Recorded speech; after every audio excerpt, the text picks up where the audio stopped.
LDC exam 2026 में विज्ञान के जो सवाल आए हुए हैं उनकी व्याख्या सहित वर्णन देखते हैं। तो पहला सवाल है कि अभिक्रिया के प्रकार की पहचान कीजिए। इसमें आयरन की अभिक्रिया कॉपर सल्फेट के साथ में करवाते हैं तो आयरन सल्फेट प्लस कॉपर का निर्माण होता है। यह एक विस्थापन अभिक्रिया का उदाहरण है और ये सक्रियता श्रेणी में जिसमें धातुओं को अवरोही क्रम में व्यवस्थित किया जाता है उसे सक्रियता श्रेणी कहते हैं। सक्रियता श्रेणी में आयरन कॉपर से अधिक सक्रिय या अभिक्रियाशील होता है, इस कारण कॉपर को विस्थापित कर देता है। और सक्रियता श्रेणी की बात करें तो सर्वाधिक सक्रिय अभिक्रियाशील होती है। सर्वाधिक अभिक्रियाशील धातु होती हैं पोटेशियम, उसके बाद में आती है सोडियम, सोडियम के बाद में आती है कैल्शियम, मैग्नीशियम, मैग्नीशियम के बाद में आती है एल्यूमिनियम, एल्यूमिनियम के बाद में आती है जिंक, जिंक के बाद में आयरन, आयरन के बाद में लेड, लेड के बाद में हाइड्रोजन, हाइड्रोजन के बाद में आते हैं कॉपर, कॉपर के बाद में आता है मरकरी Hg और उसके बाद में आता है सिल्वर व गोल्ड। यह सर्वाधिक अभिक्रियाशील धातुओं से कम अभिक्रियाशील धातुओं का क्रम है, जिसमें आयरन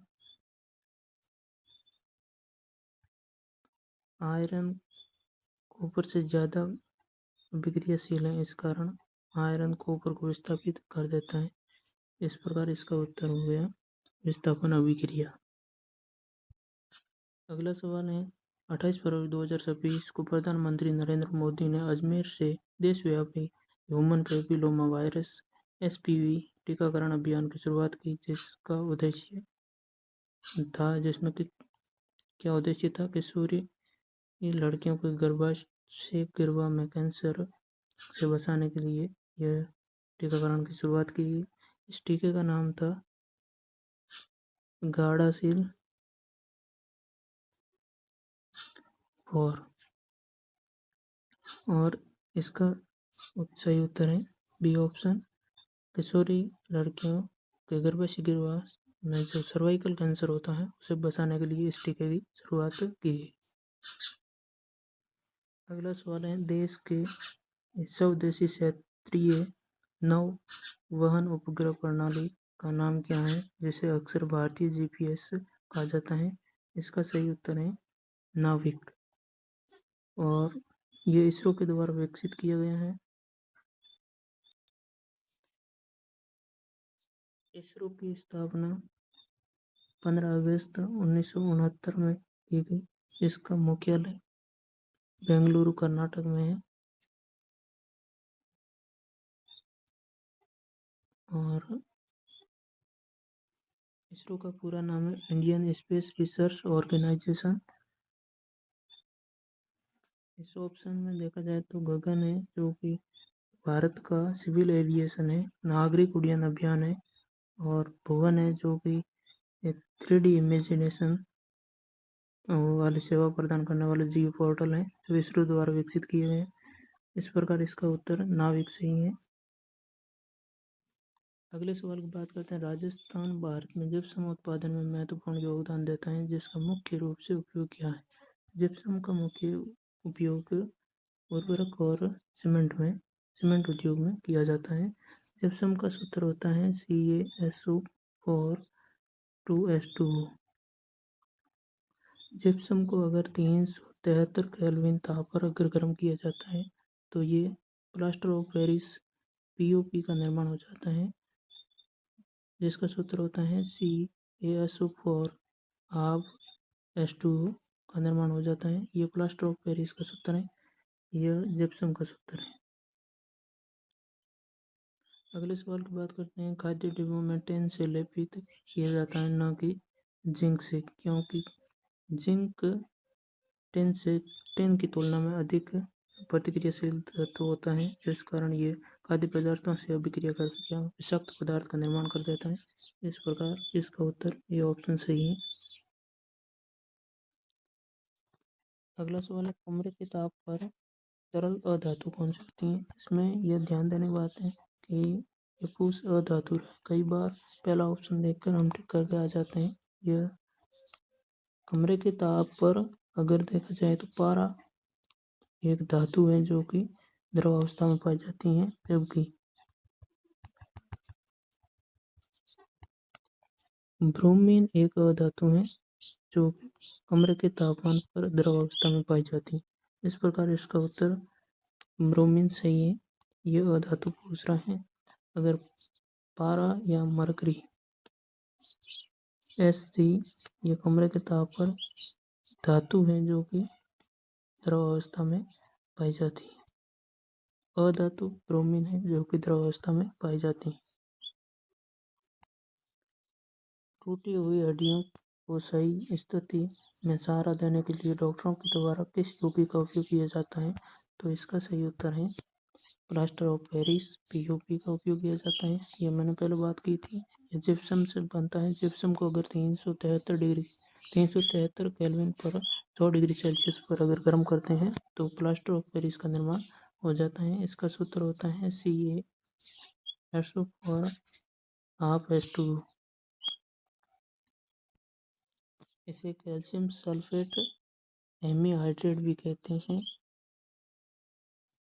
अन्य ऑप्शन की बात करते हैं तो ब्लीचिंग पाउडर या विरंजक चूर्ण का सूत्र होता है CaOCl2 और बेकिंग सोडा होता है।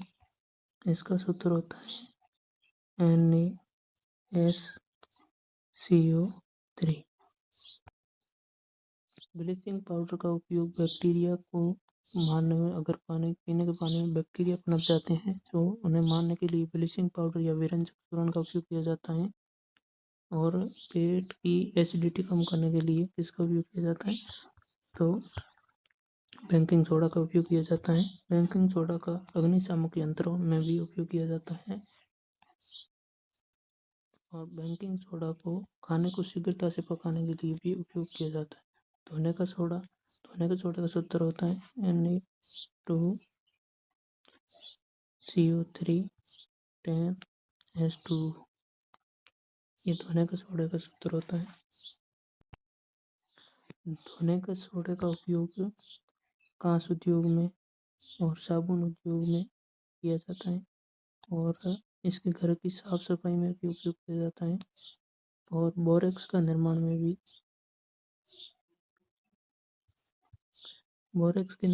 भी धोने के सोडे का उपयोग किया जाता है।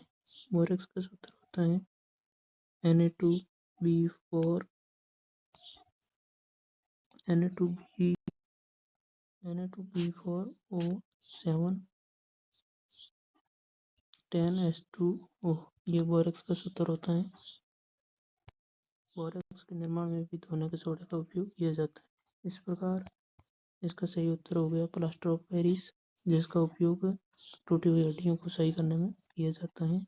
इसका सूत्र आपको पता है CaSO4 हाफ H2। इसका निर्माण जिप्सम से होता है। अगले सवाल की बात करते हैं, कौन सा मच्छर डेंगू और चिकनगुनिया के वाहक के रूप में कार्य करता है? तो इसका सही उत्तर है एडिस एजिप्टाई। और अन्य ऑप्शन की बात करें, एनाफिलिस मच्छर मलेरिया का वाहक होता है और क्यूलेक्स मच्छर जीका या हाथीपांव रोग होता है, उसका वाहक होता है क्यूलेक्स मच्छर। डेंगू और चिकनगुनिया ये दोनों वायरल इन्फेक्शन से होती हैं और मलेरिया होता है, मलेरिया प्रोटोजोआ की वजह से होता है। क्यूलेक्स और जीका ये कृमि जनित रोग है। अगले सवाल की बात करें, आनुवंशिक शब्द और परिभाषाएं दे रखी हैं, जिसमें जीन की परिभाषा होती है। आनुवंशिकता की क्रियात्मक इकाई जीन कहलाती है। तो इस प्रकार इसका ऑप्शन 2 हुआ। युग्म विकल्पी क्या होता है कि एकल जीन के वैकल्पिक रूप को युग्म विकल्पी कहते हैं। लक्षण प्रारूप वो होता है किसी जीव के अवलोकन योग्य भौतिक लक्षण होते हैं, वो लक्षण प्रारूप कहलाते हैं। और जीन प्रारूप किसी जीव के आनुवंशिक बनावट क्या कहलाती है? जीन प्रारूप कहलाती है। तो इस प्रकार इसका उत्तर हो गया ए में 2,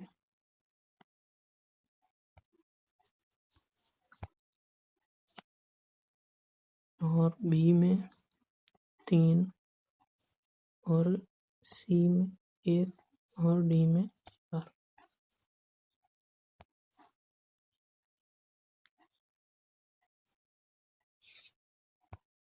तो इसका सही उत्तर हो गया सी ऑप्शन। अगले सवाल की बात करते हैं। इसमें दे रखा है भारतीय अंतरिक्ष मिशन और उसका मुख्य उद्देश्य दे रखे हैं। चंद्रयान फर्स्ट दे रखा है, जो कि भारत चंद्रमा पर जल का प्रमाण किसने दिया था? चंद्रयान फर्स्ट ने दिया था। और मंगलयान दे रखा है, मंगल के अक्षित्र मिशन है मंगलयान। और आदित्य, यह सूर्य के कोरोना का अध्ययन करने के लिए आदित्य L1 का लॉन्च किया था। और गगनयान है जो भारत की पहले मानव अंतरिक्ष उड़ान है। चंद्रयान फर्स्ट को 22 अक्टूबर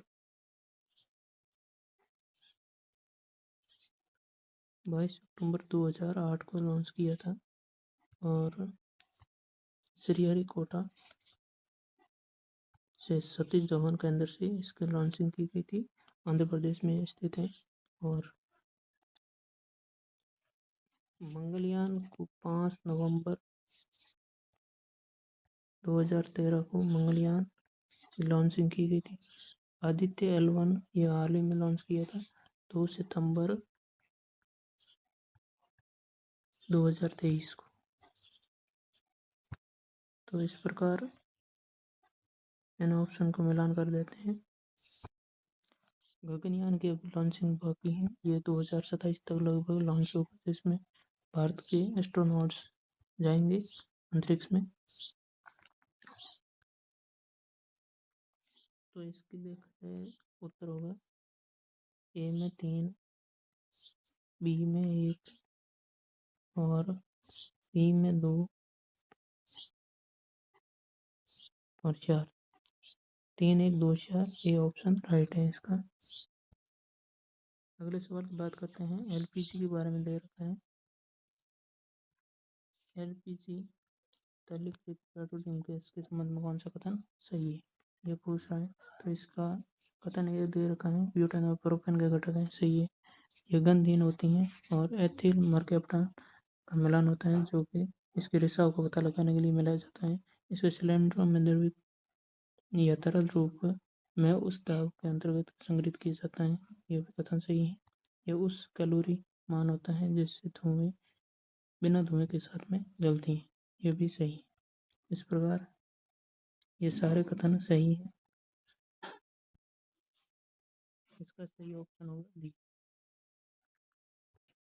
अगला सवाल है विटामिन दे रखी हैं, उनके अभाव में जो रोग हो जाते हैं उनका वर्णन दे रखा है। सूची 2 नंबर। तो विटामिन B1 की कमी से बेरी हो जाता है। विटामिन सी की कमी से स्कर्वी हो जाता है। विटामिन डी की कमी से रिकेट्स हो जाता है। विटामिन के की कमी होने पर रक्त का थक्का नहीं बनता है। इस प्रकार इसका सही उत्तर होगा ए में 3, और बी में 1, और सी में 2, और 4। 3, 1, 2, 4 इसका। अगले सवाल की बात करते हैं। तो कृषि क्रांति और उसका विकास लिखा हुआ है सूची 1 और 2 में।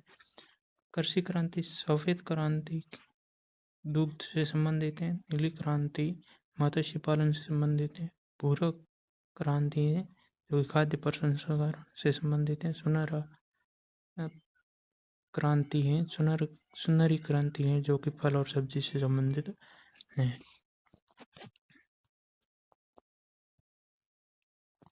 इस प्रकार इसका उत्तर डी हो गया। आगे अगले सवाल पर जाते हैं। अगले सवाल की बात करते हैं तो इसमें कार्बनिक यौगिक और सामान्य उपयोग लिखे हुए हैं। इसमें एसिटिक अम्ल का उपयोग सिरका बनाने में किया जाता है। एथेनॉल का उपयोग ऑटोमोबाइल में ईंधन पावर एल्कोहल के रूप में एथेनॉल का उपयोग किया जाता है। एस्टर का उपयोग इत्र या स्वाद बढ़ाने वाले कर्मक के रूप में उपयोग किया जाता है। टेफ्लॉन नॉन स्टिक कुकवेयर में उपयोग किया जाता है। तो इसका होगा पहले में 1, दूसरे में 2, तीसरे में 4 और डी में हो जाएगा 3। तो 1, 2, 4, 3। इस प्रकार इसका उत्तर ऑप्शन बी सही। अगला सवाल दे रखा है, निर्वात में प्रकाश की गति 3 × 10⁸ मीटर पर सेकंड है। यदि जल का अपवर्तनांक 1.3 है, जो जल में प्रकाश की गति लगभग होगी इसमें, तो इसका सूत्र होता है V बराबर निर्वात में साल अपॉन अपवर्तनांक होता है। तो इसका हम 1.3 को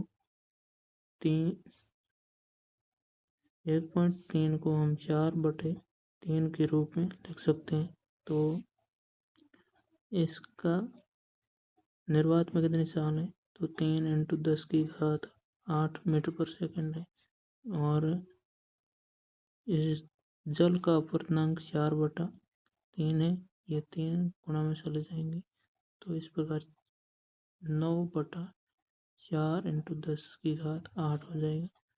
और इसको हम सॉल्व करेंगे तो 2.25 × 10⁸ इसका उत्तर आ जाएगा। तो इसका सही ऑप्शन है ए। अगला सवाल है, विद्युत चुंबकीय प्रेरक की परिघटना निम्नलिखित को संदर्भित करती हैं।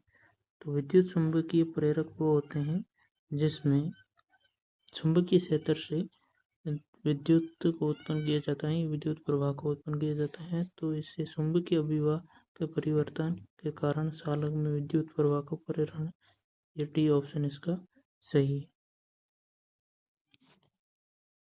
अगला सवाल है कि फ्यूज तार एक मिश्र धातु से बना होता है जिसकी विशेषता होती है। फ्यूज तार का उस प्रतिरोध और निम्न गलनांक होता है। इसका उत्तर सी सही है, सी ऑप्शन।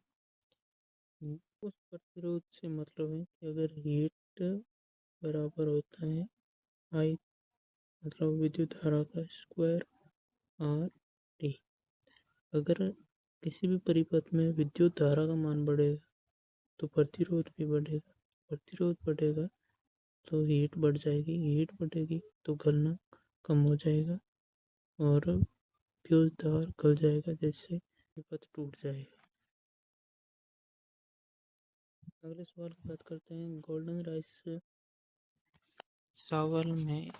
चावल की एक ट्रांसजेनिक किस्म है जिसे निम्नलिखित की कमी को दूर करने के लिए विकसित किया गया है।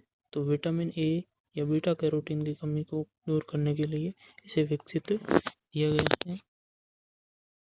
गोल्डन राइस से रतौंधी रोग को दूर किया जा सकता है। इस सवाल की बात करते हैं, तो तारों के टिमटिमाने के लिए कौन सी परिघटना उत्तरदायी है। तो इसका सही उत्तर है वायुमंडलीय अपवर्तन। वायुमंडलीय अपवर्तन के कारण तारे हमें टिमटिमाते हुए दिखाई देते हैं। वायुमंडलीय परावर्तन में प्रकाश किसी भी माध्यम में टकराकर उसी माध्यम में वापस लौट जाता है। प्रकाश का परिक्षेपण मतलब प्रकाश का वर्ण विक्षेपण, प्रकाश का 7 रंगों में, सूर्य के प्रकाश का 7 रंगों में दिखाई देना वाली परिघटना को प्रकाश का परिक्षेपण या प्रकाश का वर्ण विक्षेपण कहते हैं। इसका उदाहरण है इंद्रधनुष। आंतरिक परावर्तन का मतलब होता है अगर प्रकाश किसी सघन माध्यम से विरल माध्यम में प्रवेश करता है तो उसका क्रांतिक कोण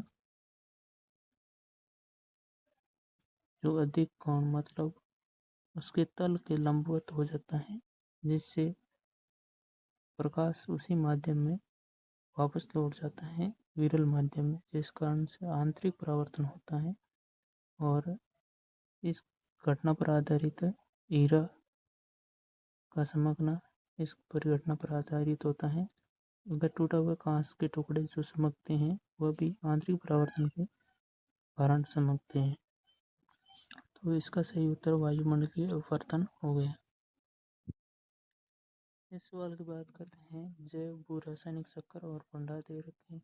कार्बन चक्कर महासागर और जीवाश्म ईंधन में कार्बन चक्कर होता है। नाइट्रोजन चक्कर वायुमंडलीय नाइट्रोजन का नाइट्राइट अमोनिया में परिवर्तन होता है और वापस नाइट्रोजन में बदलना ही नाइट्रोजन चक्कर होता है। और फास्फोरस औषधि चट्टानों में पाया जाता है, तो इस कारण औषधि चट्टानों का संबंध किससे होता है? फास्फोरस चक्कर से होता है। जल चक्कर का संबंध जल निकाय से होता है।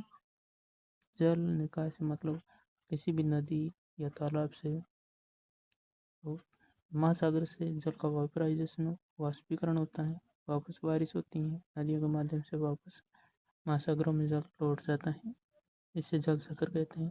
तो इस प्रकार ए ऑप्शन में 3,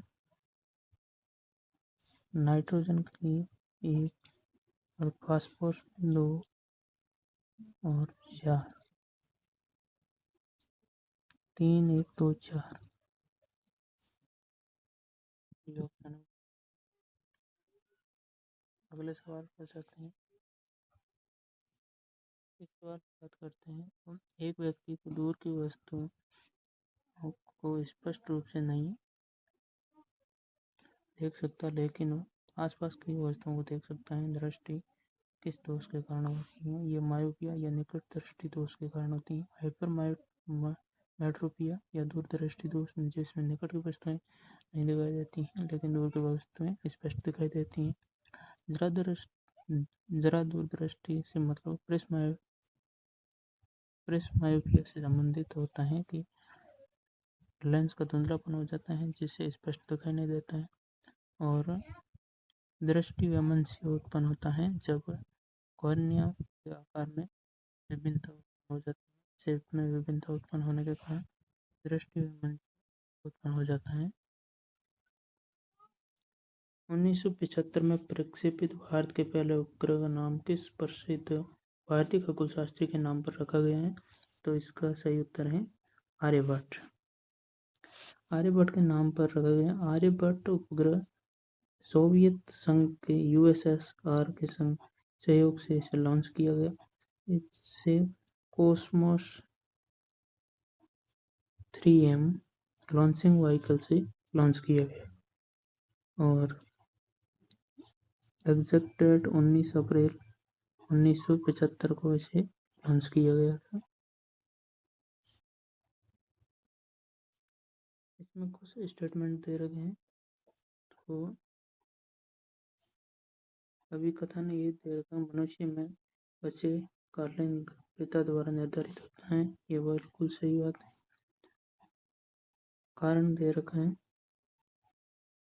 एक नर 2 प्रकार के युग्म शुक्राणु उत्पन्न करता है जिसमें 50% एक्स गुणसूत्र होते हैं, 50% वाई गुणसूत्र होते हैं। एक्स गुणसूत्र से महिला पैदा होती है और वाई गुणसूत्र से पुरुष पैदा होता है। 50% चांसेस रहते हैं। तो यह भी कथन सही है। तो इस प्रकार इसका सही उत्तर होगा ए और आर दोनों ही सत्य हैं, मतलब सही है, और आर ए भी सही व्याख्या कर रहा है। पशुओं के आर्थिक महत्व के बारे में निम्नलिखित कथनों में कौन से सही है? लेक या लाख एक प्राकृतिक विराल है, मतलब रंजीन है, जो भी कीट लेसिफर लेका से स्रावित होता है। ये कथन सही है। वर्मी कंपोस्ट का उत्पादन जैविक अपशिष्ट को अपघटित करने के लिए कंसुआ का उपयोग करके किया जाता है। ये बात सही है। नीली क्रांति दुग्ध उत्पादन में अचानक वृद्धि को संदर्भित करती है। ये गलत है। नीली क्रांति मत्स्य पालन से संबंधित है और दुग्ध उत्पादन से संबंधित श्वेत क्रांति है। मत्स्य पालन में मछली, झींगे, घोंगे तथा घोंगे मतलब मृदुकवची जैसे जलीय जीवों की कृषि होती है। यह बात बिल्कुल सही है। इस प्रकार इसका ऑप्शन डी